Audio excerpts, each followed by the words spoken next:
Bueno, 2 de la tarde, gente, con 18 minutos. Te lo veníamos planteando, lo veníamos diciendo. El momento Mariano Pablón de la semana. Marian, querido, ¿cómo andamos? Me anunciaste. Sí, anunciaste. señor. Bien ahí. Todo bien. ¿Cómo andamos, hermano? Bien, la verdad que con frío, pero me gusta a mí. Yo disfruto, siento que me circula la sangre cuando Sí. la temperatura. Pero, viste, frente a situaciones como la realidad social de hoy, gente viviendo en situación de calle, viste, te duele el frío. Este frío duele más que de costumbre. Claro, lo hablábamos con una compañera de ahí que salimos a correr juntos y decíamos esto, sí, bueno, el frío es lindo, pero dice, bueno, nosotros llegamos, tenemos nuestra ducha caliente, Claro, podemos prender un plato de comida, prendemos la estufa, si tenemos frío metemos un pullover más, Sí.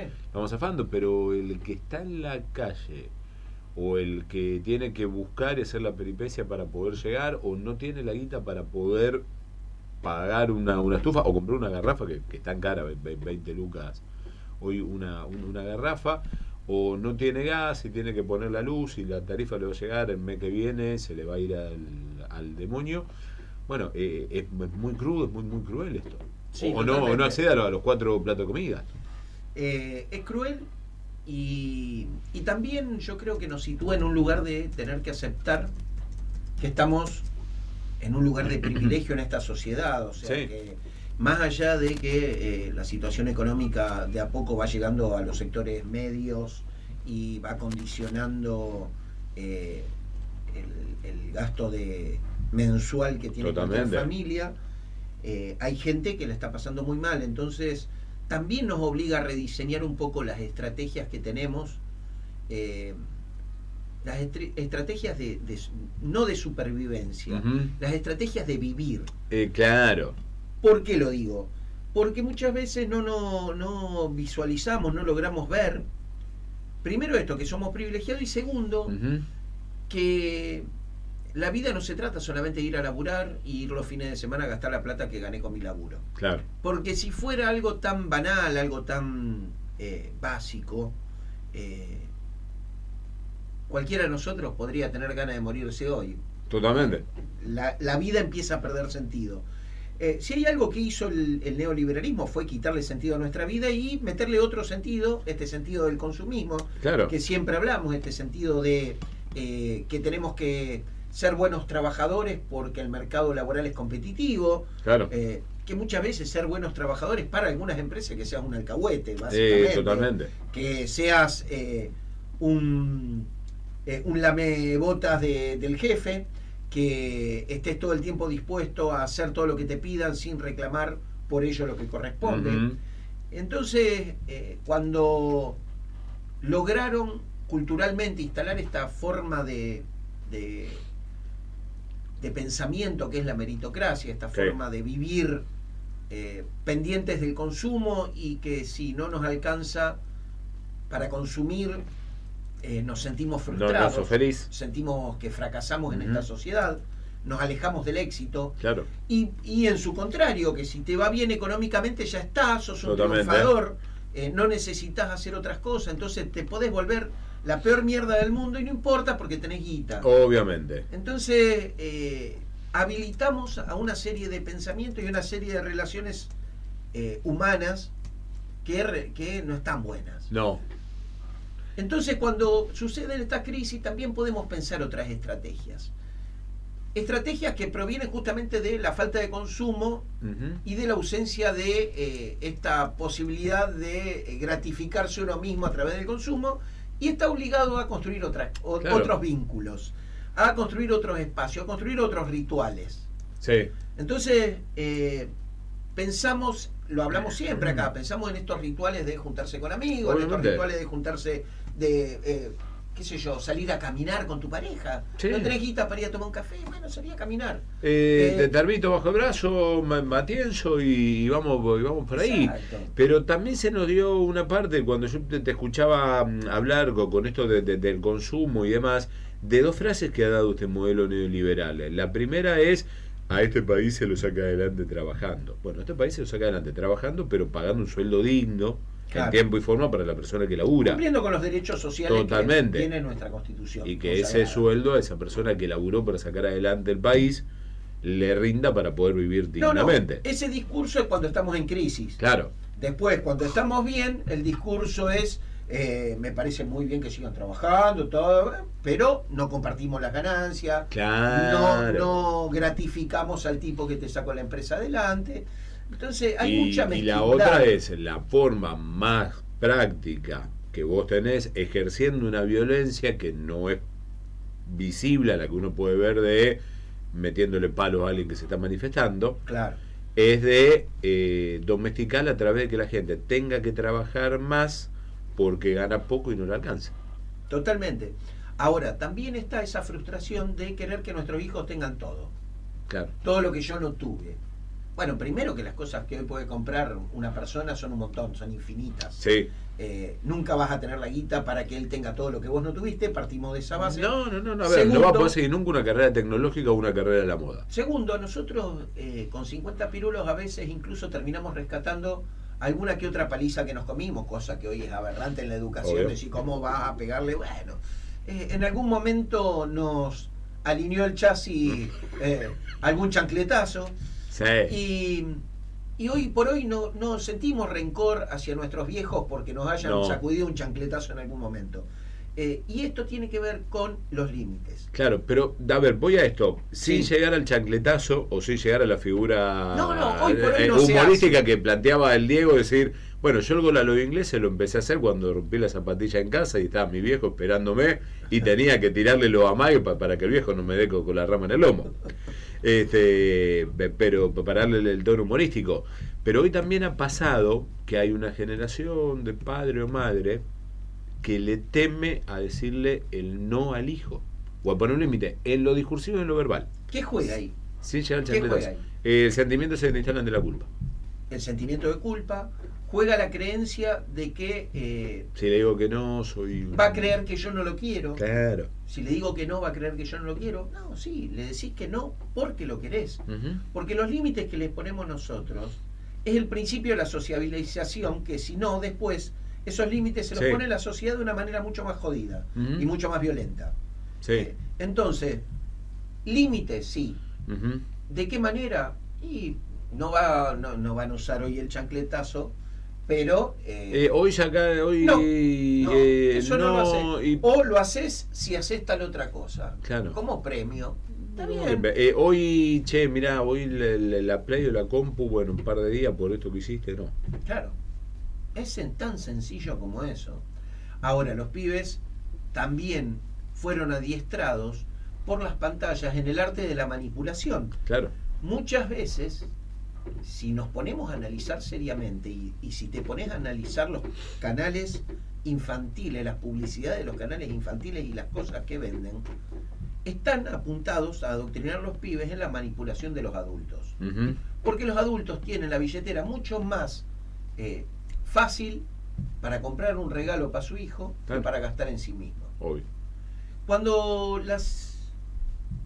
pensamos en una infancia como la que tuvimos nosotros, que comparada con esta era de carencias Uh-huh. o de privaciones, Sí.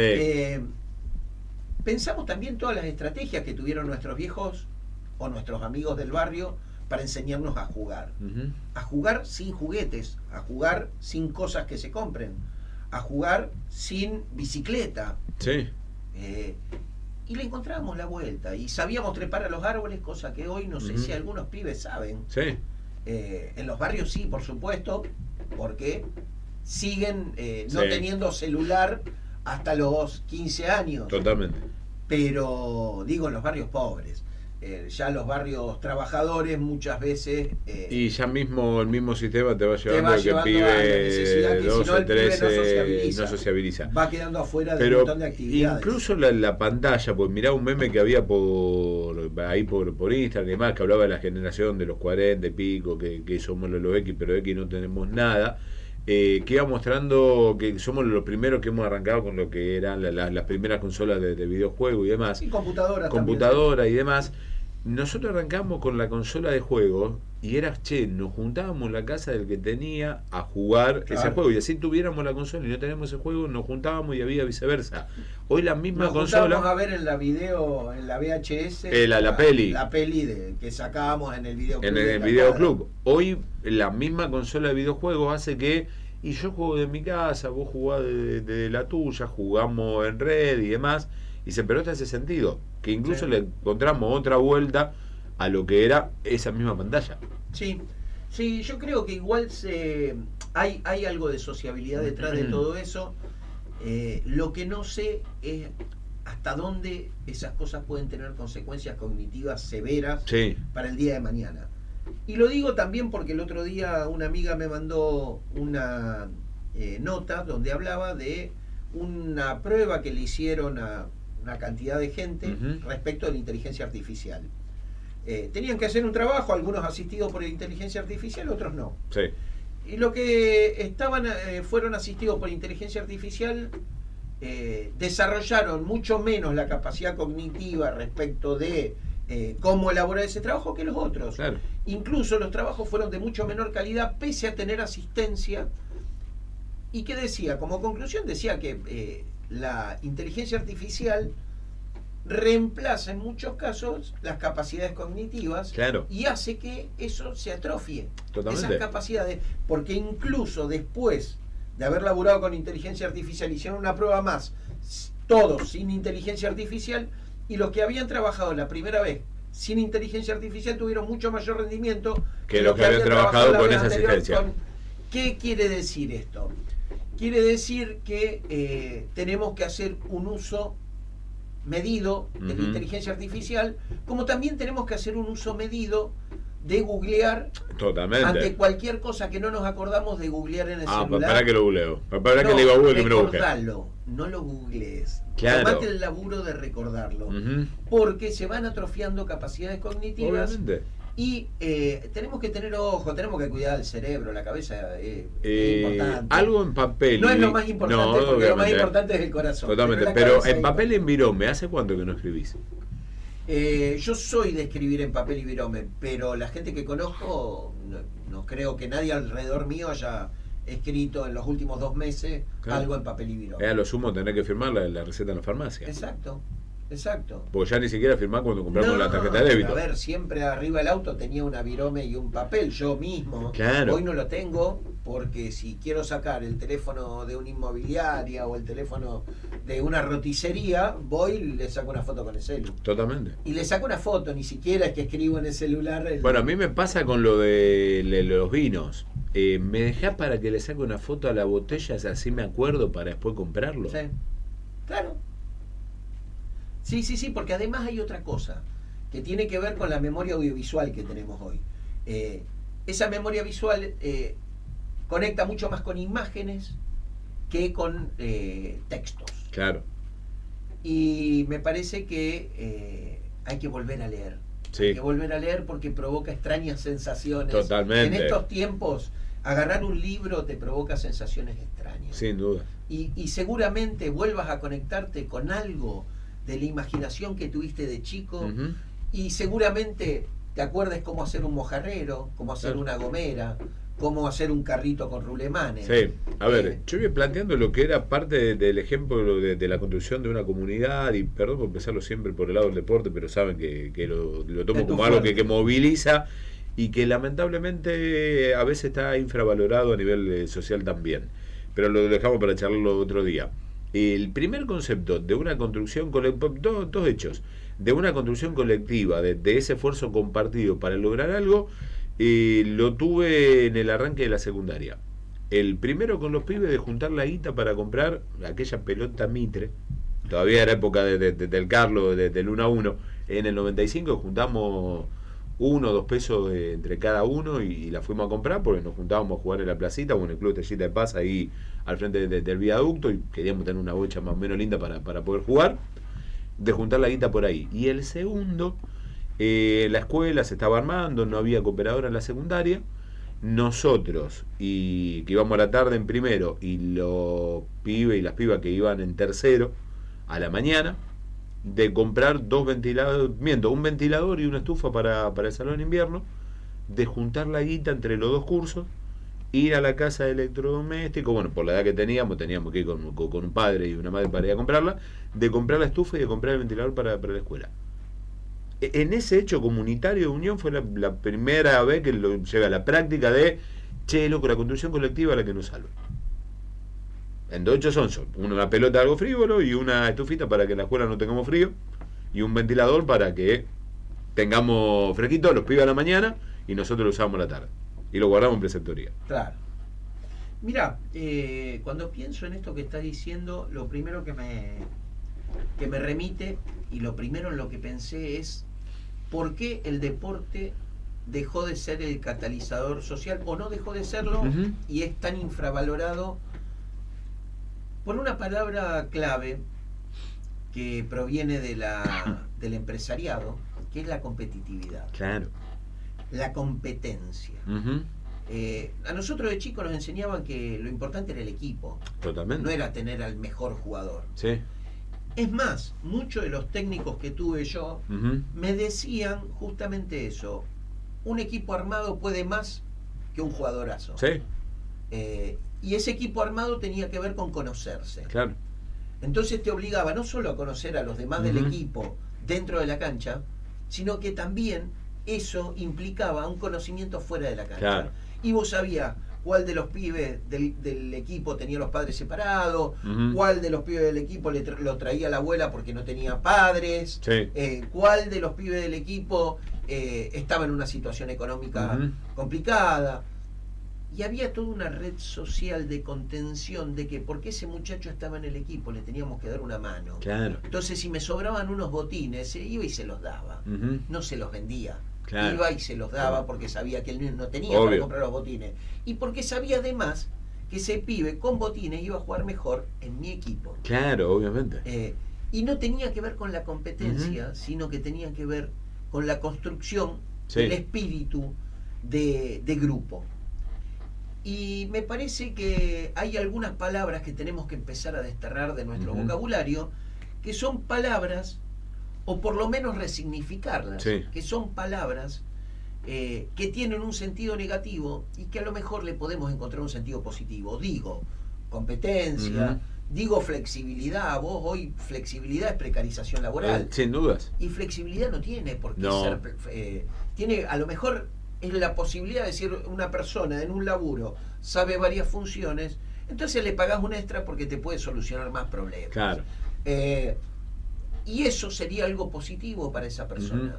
Hoy por hoy es que es más precarización laboral, es más situaciones en favor de la empresa y nunca en favor, del que labura, y nunca a favor de los que laburan como colectivo tampoco. Claro. Porque también hay una búsqueda de primero extraerlo de ese colectivo para después sí sojuzgarlo, para después sí ejercer un poder sobre el individuo aislado.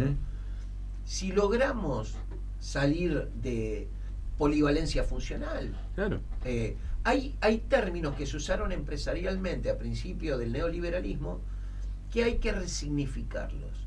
La competencia puede ser algo piola si le sacamos esa connotación de pisarle la cabeza al que tenés al lado. Competencia no tenés adentro de un equipo. Adentro de un equipo tenés convivencia. Totalmente. Tenés cooperación. A lo mejor tenés competencia cuando jugás con otro equipo, pero también esa competencia puede ser leal. Obviamente, No se acepta cualquier método, y sobre todo en los infantiles, sobre todo cuando son chiquitos, enseñémosles otra cosa.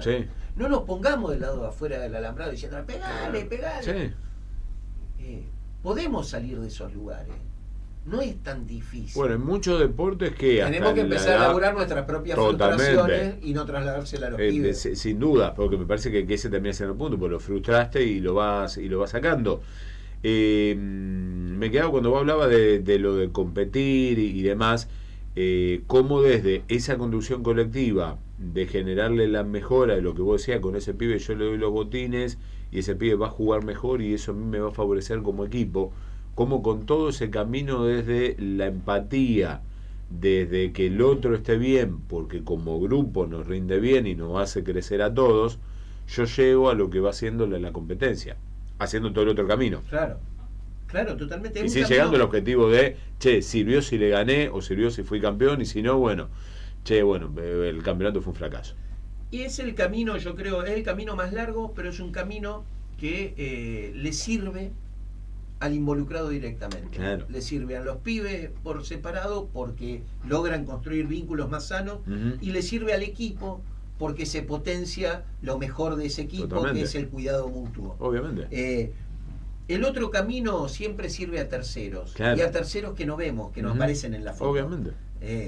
Que es quienes realmente pensaron esta estrategia social para sacarnos jugo como personas, y para que el día que nos jubilemos ya no sirvamos más para nada. Ya está. Ese es el punto. Y volvemos al punto que caemos en la famosa teoría del descarte. Y por eso se le puede pegar a los viejos. Claro. Porque no son productivos. Claro. O sea, el mensaje es eso: puedes llegar a viejo, morite en silencio. Hagámosle de todo, total, vos sabés que un paro no te van a hacer. Sí, es intrascendente. Rompí el tejido de solidaridad para ver los que sí podrían generar el paro. Le pegamos solamente a los que se quejen. Claro.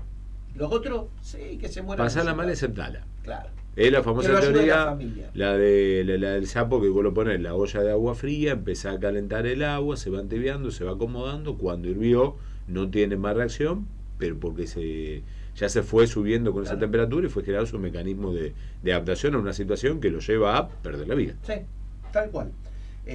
Tratemos de que no nos pase, tratemos de no aceptar, tratemos de cuestionar, de desarrollar un poco el espíritu crítico, tratemos de no adaptarnos. Totalmente. Dejemos un cachito de rebeldía en nuestras vidas para no caer primero en la miseria humana, de olvidarnos que hay otros seres humanos acá que la están pasando mal, y segundo, para potenciar lo mejor que tenemos, para potenciar la creatividad, para potenciar la convivencia, los vínculos, el afecto, las cosas que realmente nos hacen bien. Sí, señor. Marian, como siempre, amigo, placer enorme.